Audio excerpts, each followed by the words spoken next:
Love Serye TV. Deceitful Love with a Playboy. Tunghayan na po natin ang ikalawang bahagi. Kagigising pa lamang ni Reyna nang tumunog ang telepono. Kaagad na sinagot niya iyon. Medyo masakit pa ang kanyang ulo at bitin pa ang kanyang tulog. Madaling araw na kasi sila nakauwi. Pagkagaling sa summer hotel, nagdisco pa sila. Pagkatapos na yun ay kung saan-saan pa sila nagtambay. Reyna here. Good morning. Good morning. I can tell, kagigising mo lang. Bigla siya napakunot noo. Lalaki ang nasa kabilang linya. Sino to? Isa na naman ba ito sa mga laro ng kanyang mga kaibigan? Kaninong pinsan to? Kay Mela? Kay Joy? Kay Lay? Kagigising ko nga lang, pero pakiusap. Hindi ako nakikipag-usap sa taong hindi ko kakilala. Plano niyang ibaba yung telepono na maagap na magsalita ang lalaki. We were formally introduced to each other last night. Paalala ng lalaki. Dale, ring a bell? Biglang lumipad ang lahat ng antok niya. Paano mo nalaman yung number ko? Kaagad na urirat niya rito. Sa pagkakatanda niya, hindi niya ugaling magbigay ng contact number. At wala siyang maalala nagbigay siya ng telephone number sa kausap. Pinabigay mo sa iyong kaibigan last night. Mabilis namang tugon ni Dale. Calling card mo yung inabot niya sa akin. Lalong sumakit ang kanyang ulo. Naisahan na naman siya ni Joy. Pero hindi ba't maganda ang ginawang iyon ng kaibigan niya? Mismong si Dale ang kumontak sa kanya. Excuse me? Pero hindi ko siya inutusang ibigay sa iyo yung aking calling card. Mabuti na yung linisin niya kaagad ng kanyang pangalan. Akala niya siguro ay calling card niya yung naibigay niya sa iyo. Nagkamali lang siguro siya.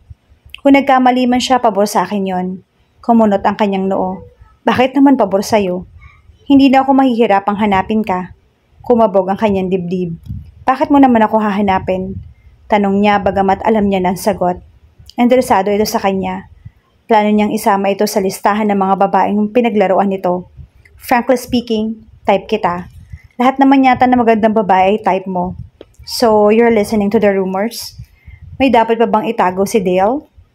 Tumawa ito mula sa kabilang linya. You're an idol. What a term. Reyna, mas tatanggapin kung tawagin mo akong playboy. Magkaibang dalawa. Hindi ako tumatanggap ng bayad ng serbisyo o sa kama. The man was imperative. Ordinaryo lang dito ang lahat. Walang pakandangan ito na magsalita. Masyadong mayabang ang walang hiya. Nagpapa-impress ba to? I'm not a bit impressed, mister. Matigas sa sambit niya. Hindi ba siya nito yayayaing lumabas sila? Masyado namang garapal kung siya pa yung magyayaya rito. Hindi na siguro niya kailangan pumunta pa sa advertising company para kunwari mag-apply na modelo. Ito na ang kusang kumontak sa kanya. Why don't you try me, Reyna? Tila pangahamon nito, pero may pakiramdam siyang nakangiti ito. Have lunch with me. Wala ka naman yatang gagawin ngayong tanghali eh. Sure, maagap na tugon niya. Sige, susunduin kita riyan sa inyo. Masisira ang plano niya sa oras na makarating sa kanila si Dale. Malalaman itong kapatid niya si Divina. Pero nakatuntong na ba ito sa kanila? Baka mahirapan kang hanapin tong sa amin, magkita na lang tayo sa restaurant. Don't worry, alam kong puntahan niyang sa inyo. Mayroon akong kaibigan na dyan din nakatira. Isang subdivision lamang kayo. Pero, come on Reyna, huwag mo akong biguin. Ngayon lang ako susunod ng babae sa tanang buhay ko. Kung ganoon, hindi pa nakakarating sa kanila si Dale. Iyon ay kung nagsasabi nga ito ng totoo. Ano naman kung malaman itong kapatid niya si Divina? Ikaw ang bahala. Salamat. Pagkatapos ay nawala na ito sa linya. Muli siyang nahiga. Habang nakatitig siya sa kisame, kumulo ang kanyang dugo. Bumangon ang kanyang galit kay Dale. Ang binata nang lumalapit. Hindi niya na kailangang maghirap. Ito na mismo ang kusang humakbang palapit sa kanyang patibong. Napagsisisihan nito habang buhay. Napansin niyang malapit na mag-alas 11 kaya pumasok na siya sa banyo at naligo. Nagpabango siyang mabuti bago nagbihis. Pinili niya ang pinakamagandang damit niya sa babagay at maglalantad ng kanyang ganda. Sisiguruhin niyang makukuha niya ang pagtingin ni Dale. Ngayon pa lang, nakikinikinita na niyang magtatagumpay siya sa kanyang plano. Alam niyang siya ang magwawagi sa tunggalian nila. Paiikutin niya ito sa kanyang mga palad, pagkatapos ay gaganti siya. Kaagad na tumayo ang nakangiting si Dale nang makita nitong bumaba ng hagdan si Reyna. He had this devilish smile, yet so sweet and encouraging. One of his weapons to attract attention, especially from a woman. Hindi lang yon, he had an addictive personality. Hindi nakakasawang pagmasdan ang mukha nito. Mas gwapo ito sa personal. Dapat ay maging passive ang kanyang puso, pero humuribrib iyon. Hindi may tatawang humahanga siya sa kaharap. Sabi sa'yo madali lang hanapin tong sa inyo. Nakangiting bungad ni Dale. Nagkibit balikat na lamang siya. Napakaganda ng kotse nito. Wala pang halos ganito sa Pilipinas, kaya napagtanto niyang galing pa sa Amerika ang sasakyang yon. May dapat pa ba siyang ikagulat sa isang Dale? Sa isang kilalang restaurant sila tumuloy. Pagkaupo nila sa nakareserbang mesa, kaagad silang hinainan ng pagkain. Sorry, but I took the liberty para umorder ng kakainin natin, sabi ni Dale. Pero kung mayroon kang gustong idagdag na particular food, magpapahabol tayo. Umiling si Rina. Tama na mga to. Pulos less cholesterol ang mga pagkain pero pawang mukhang masasarap pa rin. Of course, very vain si Dale kaya iniingatan nito ang katawan. That's a relief. Ngumiti ito at inalalayan siya sa pagkuha ng pagkain. Magana silang kumain pero panay naman ang tingin ni Dale sa kanya. Nako-conscious naman siya. Hindi siya mapalagay habang sinusulyapan siya nito. Parang pinagmamasdan nito ang bawat pagmuya niya. Bakit ba ngayon lang nagtagpo ang ating landas? Hindi niya maiwasang mapakunot noo sa tanong na yon. Ngumiti ito. Parang sawa na kasi ako sa pagiging binata, Rina. Meaning, kinakabahan tanong niya. I want to get settled, Rina. Tuluyan ang kumabog ang kanyang dibdib. Matagal na nakapag-asawa si Dawn. 3 years na silang kasal ni Char. Sa aming magkakapatid ay ako na lang ang walang asawa and I'm not getting any younger. May prospect ka na ba? Ikaw, walang ligoy na sabi nito. Nabitiwan niya ang mga hawak na kubyertos sa labis sa pagkagulat. Hindi niya inaasahan ang ganoon. Nagpo-propose ito ng kasal. I want you to become the mother of my children, Rina. Pagpapatuloy nito sa titig na titig sa kanya. Tila siguradong sigurado ito sa sinasabi. Will you marry me? Nagpapatawa ka ba? Pero hindi niya mukhang makuhang tumawa. She was thrown off balance. Hindi siya handa sa ganoong sitwasyon. It was so sudden. Kagabi lang tayo nagkita at nagkakilala tapos niyayaya mo na ako magpakasal? Gusto kita. Ngayon lang ako nagkagusto sa isang babae, Rina. Sa maniwala ka at sa hindi. Pagka-uwi ko kagabi kung ilang beses na tinawagan kita. Pero hindi ka para umuwi, sabi na nakakasagot. Napakunot noo siya. Don't kid me, Dale. Walang binanggit ang mga katulong sa kanya. Kung talagang interesado ito sa kanya, dapat kagabi lang ay dumikit na ito sa kanya at hindi na hinayaan pa nitong bumalik siya sa mesa ng kanyang mga kaibigan. Messing with you is dangerous. Sunod-sunod ang pag-iling niya. I could have kidnapped you last night, pero ayokong gawin yon. Besides, kasama mo yung mga kaibigan. I couldn't stand humiliation, Rina. Even failure. Masyado kang kampante, Dale. Umiiling-iling na sambit niya.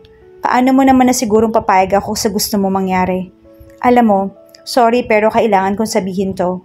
You're selfish and egocentric. I respect your opinion, Reyna. Ginagap nito ang palad niya. Pero sigurado ako sa nararamdaman ko sa'yo. Mahal kita. Ito siguro ang sinasabi nilang love at first sight. You're corny. Bahaw ang iting namutawi sa mga labi niya. Hindi bagay sa'yo, Dale.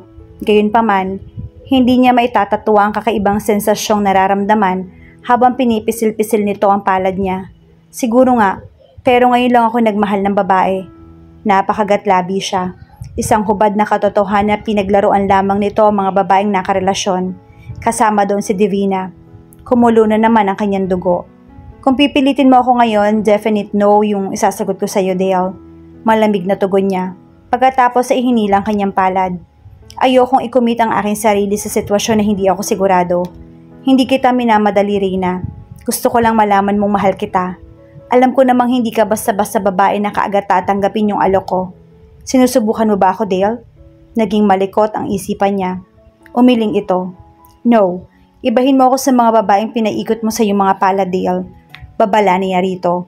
But don't worry, I'm not shutting you out of my life. To start with, you're a very interesting fellow. How's that? Lumapad ang pagkakangiti nito. At least hindi na siya mag-a-apply na maging modelo para pansinin nito. Hindi na lalabas na magpapapansin siya rito. Fate had rescued her from that situation. Pagkatapos nilang kumain, nagaya na si Dale mag-window shopping sila. Dahil wala namang gagawin sa bahay ay sumama siya. Ang hindi lang niya nagustuhan ay nakakaagaw sila ng pansin. Lalong-lalo na si Dale na sinusundan ng tingin ng mga kabaro niya. Hindi tuloy siya makaiwas na mainis. Masanay ka na sa kanila. Anito nang marahil ay mapansin ang pag-iiba ng templada ng mukha niya. Gwapo kasi ang kasama mo. Ikaw nga rin malakas yung epekto mo sa mga lalaki. Kaya matabang-mataba yung puso ko at ako yung kasama mo. Nasa mukha nito ang pagmamalaki. Nagkibit-balikat lamang siya. Sa dami ba naman na naging girlfriends mo, wala ka bang inibig sa kanila? They ended in a cozy restaurant for snacks. Kaya ba nga naman kung sasabihin kong wala akong inibig sa kanila, Reyna? Tugon nitong bumuntong hininga. Bumukas sa mukha nito ang lungkot. I was about to ask her to marry me, pero nasaksihan ko mismo yung panluloko niya. Panluloko? Niloko ka niya? Hindi siya makapaniwala sa narinig. Paano kanya niloko? Hindi lang ako ang lalaki sa buhay niya. Dear, sorry to hear that. Umiling na sabi niya. Hindi ba at dapat siyang matuwa? Pero bakit tila nakikisimpatya pa siya rito? Nagpapatunay lamang iyon na hindi lang ikaw ang gwapo sa mundo. Napangiti siya. Serves you right. Ngumiti ito na halatang may pait. Kailanman ay hindi ko inisip na ako ang gwapong lalaki sa mundo. Bakit ko nagkataon bang mahirap ako'y pag-uukulan ako ng pansin ng mga babaeng nagpapakita ng interes sa akin? Napakibit-balikat siya. Minsan nga ako pa yung niyayayang may namamagitan sa amin. Nagpatuloy si Dale. Flattered ako sa atensyong ibinibigay nila. Pero mahirap din ang aking sitwasyon. Hindi ganoon kadali at kasimple ang pagiging society playboy, Reyna. She detected frustration in his voice. They're always expecting something from me, like how good I am in bed. Kung masarap ba akong humalik. Pag nabigo sila sa kanilang inaasahan sa akin, it is the end of everything. Ang gusto ko lang naman tanggapin at mahalin ako ng isang babae bilang ako, hindi dahil mayaman at kilala ako. Sawang-sawa na ako sa playboy image ko. Nakakapagod na. Niloloko ko lamang sarili ko. My peers and colleagues envy me dahil maraming babaeng humahabol sa akin. Minsan napipilitan na lamang ako. Labag man sa kalooban ko, kailangan manatili yung playboy image ko. And I'm kinda tired of it. Nakikinig lamang siya sa mga hinaing ni Dale. Over the line, nakaramdam siya ng awa rito. He was pressured. He looked convincing. Pero kailangan ba niyang maniwala sa mga pinagsasasabi ni Dale? Hindi kaya kinukuha lamang nito ang kanyang simpatya nang sa ganun ay pagtiwalaan niya ito? Naranasan ko ng mabigo. Sana hindi ka katulad ng babaeng nabanggit ko, Reyna. Well, first and foremost, hindi ako interesadong malaman kung masarap ka bang humalik o magaling na kapareha sa kama. Pagtatapat niya rito. And last, hindi ako interesado sa'yo. Ngumiti ito ng matamis. Very well said. Pero gagawan ko lahat. Makuha ko lamang yung atensyon at pagtitiwala mo. Hindi na kita papakawalan pa. Hindi kita pinagbabawalan ligawan ako, Dale. Humigit siya ng malalim na hininga. Frankly speaking, right at this moment, di katiting na pagtingin ay wala ako nararamdaman sa'yo. But who knows, baka matutunan din kitang mahalin kung totoo ngang mahal mo ako. I swear to God na love at first sight ako sa'yo, pangungumpisal ni Dale. I know you're not uneasy. Lay, pero hindi ako susuko hanggat hindi ko tuluyang magagawang maging akin ka. Walang pakundangang sabi nito. Gagawin kitang reyna. Ako naman ang hari. Ikaw ang magiging reyna ng ating prinsipe at prinsesa. Napangiti siya. Corny ka talaga. Alam mo bang ikaw ang unang babae nagsabi sa akin yan? Sorry. No, it's okay. At least you have the guts para sabihin sa akin yung totoo. Hindi ka plastic. Nagsasabi ka ng gusto mong sabihin tungkol sa akin. Hindi yung pinapataba lamang yung puso ko. Pero sa pagiging prangka mo, tumataba rin yung puso ko. Hindi lang talaga ako sanay magsinungaling. Sinasabi ko yung gusto kong sabihin. Tumango ito ng marahan. Last night dapat ay nainsulto ako sa ginawa mo, but I found it exciting and thrilling. Kumindat pa ito. First time na nangyari sa akin yon. Napatunayan kong hindi lahat ng babae nagkaka-interes sa akin.